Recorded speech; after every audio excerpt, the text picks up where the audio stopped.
Morning. So good morning, people. Always got to adjust this thing. There we go. All right. So good morning. I didn't even get a countdown, so didn't get to fix my hair or anything.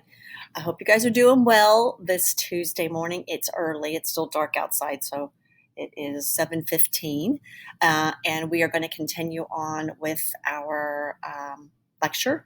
We are on page 3 of the second set of notes about the reform movement. Hopefully all of you finished that SAQ yesterday and are ready today to take quiz that I'm not going to give you the secret code to unless you listen to the lecture all the way to the end. And we also have an assignment called Fix This Thesis. That's a required assignment. You need to do that today because we need to continue and keep working on these thesis statements. We're getting a little bit behind on that, and that's making me a little bit nervous. Okay, so let's get back into our notes. We are on page 3, the age of reform.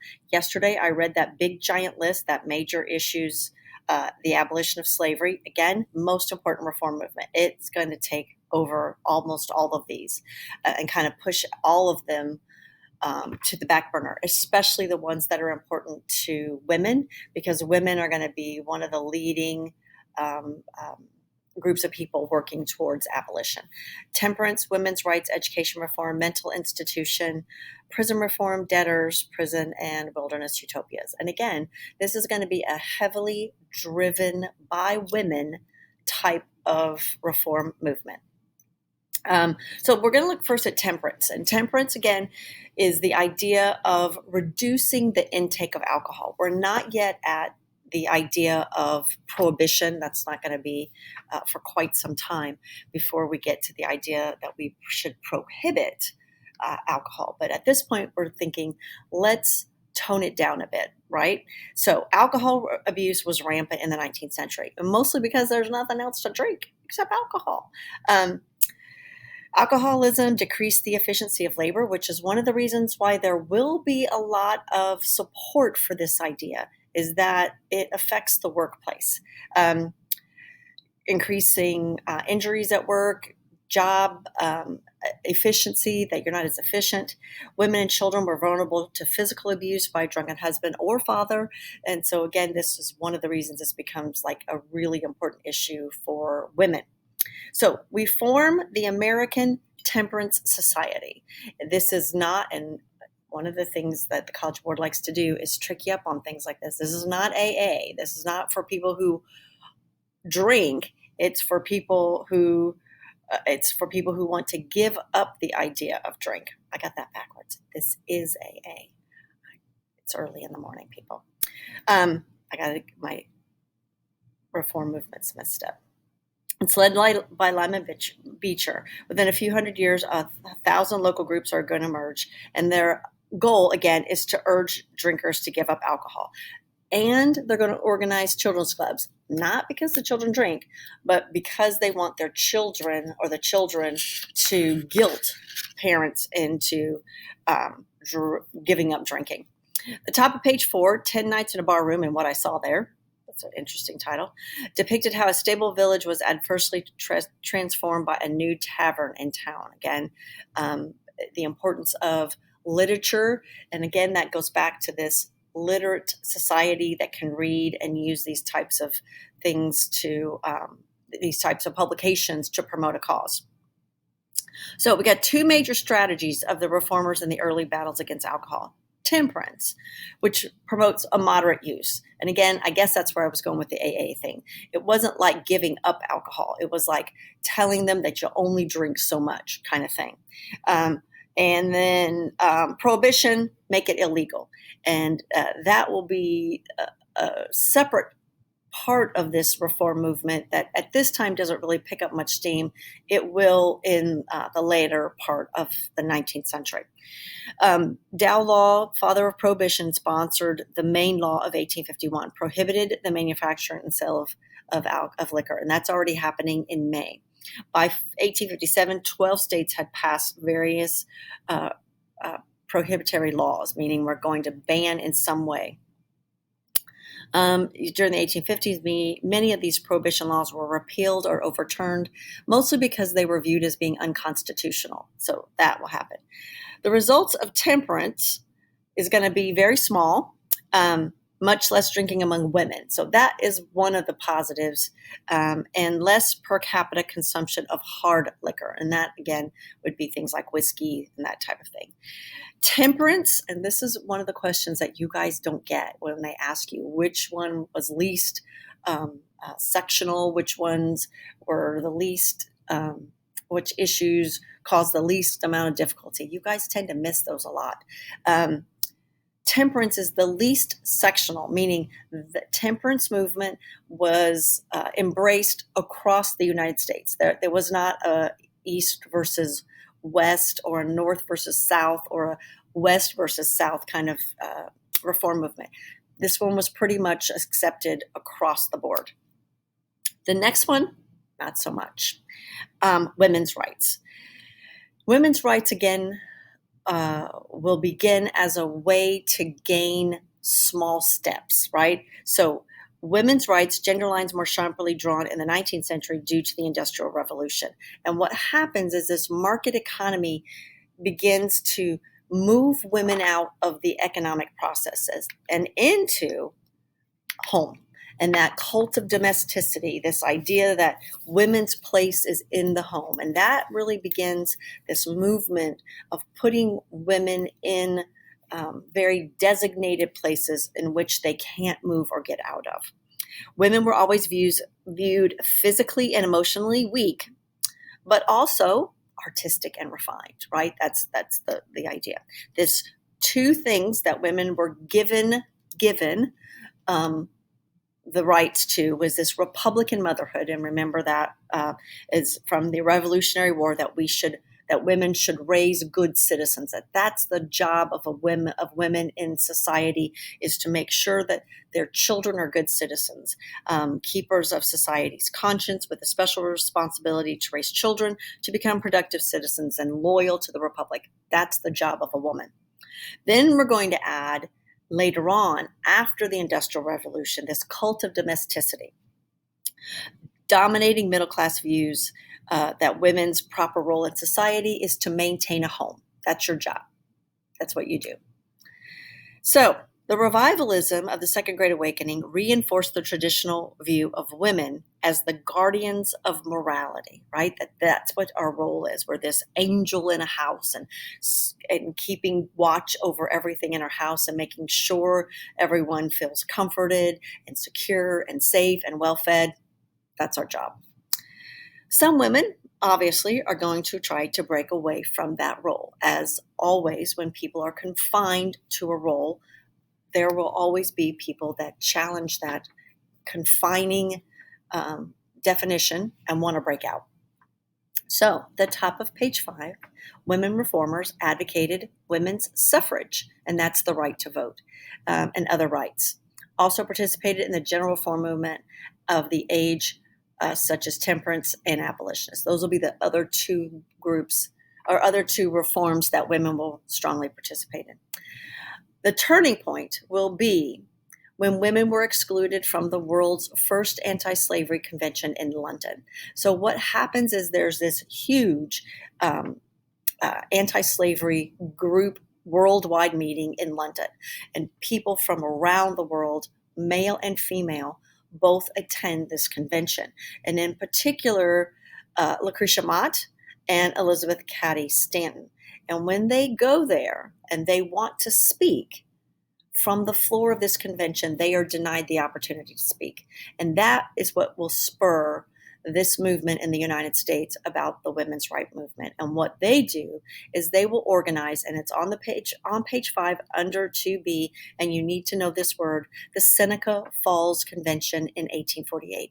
That is a really key moment. It's a key date as well to kind of put in your head, 1848, because this is the beginnings of almost 100 years of working towards the right to vote for women.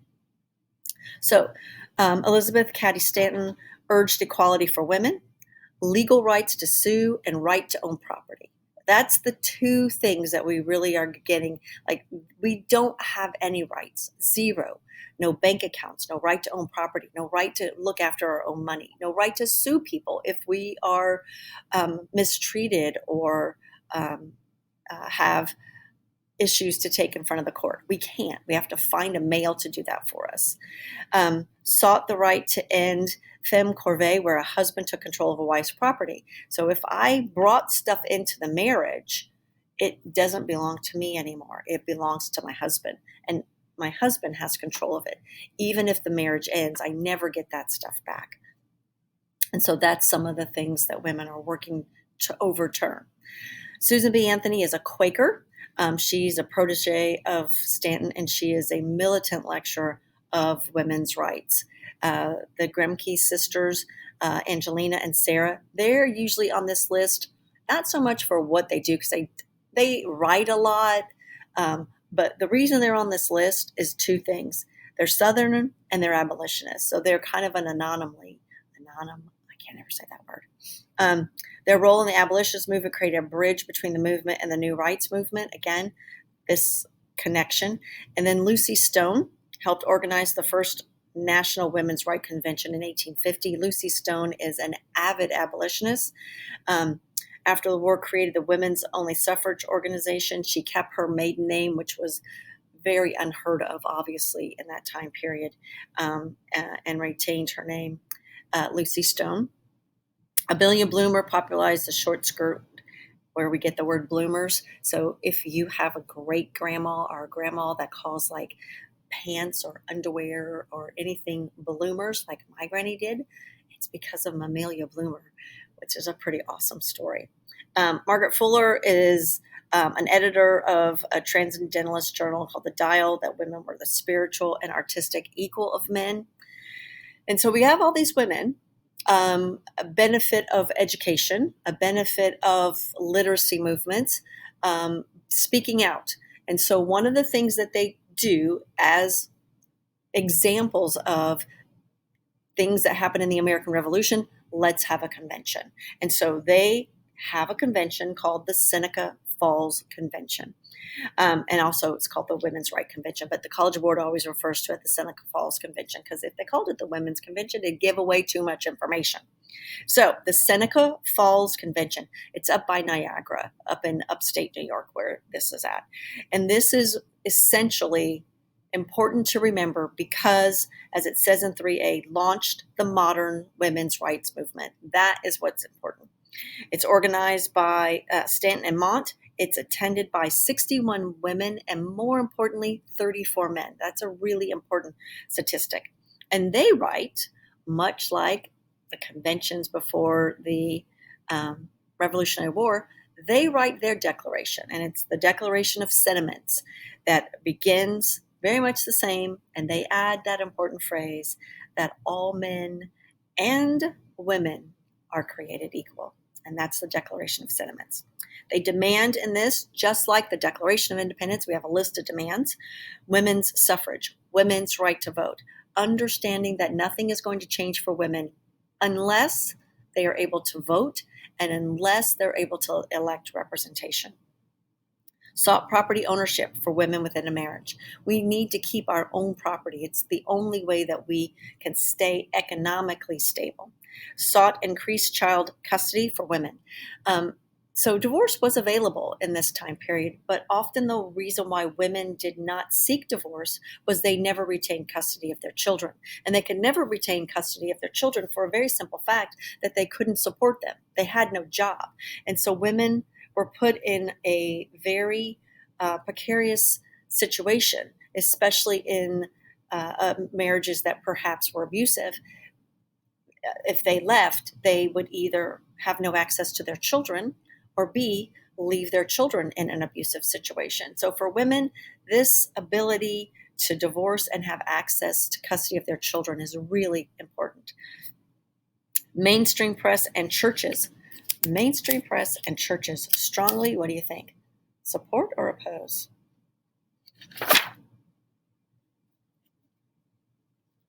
Oh my gosh, what am I doing? Strongly opposed. Yeah. Churches, mainstream media oppose this Declaration of Women and Declaration of Sentiments. Top of page 6. Women's rights movement overshadowed by the abolitionist movement and the Civil War. That takes a back seat to all of these events. Gains for women prior to the Civil War. There will be some. Prior to the Civil War, women will gradually be admitted into colleges. Again, that leaves them with college degrees, but not much that they can do with it. 5B, starting in Mississippi in 1839 and in New York in 1840s, women could own property after they were married. Mississippi, you might say, why Mississippi? And it's because of those big plantations wanting to be attached to the female. That's not necessarily something that is necessarily a big positive, but it does help in New York. After 1860, some states passed laws that enabled women to work or own a business independently of their family and keep their own earnings separate from their family accounts. Women can't have bank accounts. Women can't keep their own money. And so that becomes an issue for this group of women's rights. Okay. Do I want to go on? No, we'll stop there. Okay, so I'm stopping here and I'm telling you that the secret code word for the test is turnpikes. One word, TURNPIKES, lowercase t. Turnpikes, that's a secret access code. I'm not going to give it to you if you email me. You got to listen for a whole 16 minutes of this to get it. So turnpikes. Also, please don't forget to do the other assignment that is due today as well. Fix this thesis. I hope you guys have an awesome 3 days off, a great and happy Thanksgiving. Please do all of the things that we are encouraging you to do. Wear your mask, social distance, so we can come back to school on Monday and all of us can be back in here again. Although I love making these videos, but I do want us all to be back in class together. It makes it so much more fun for me. Okay, bye. Happy Thanksgiving.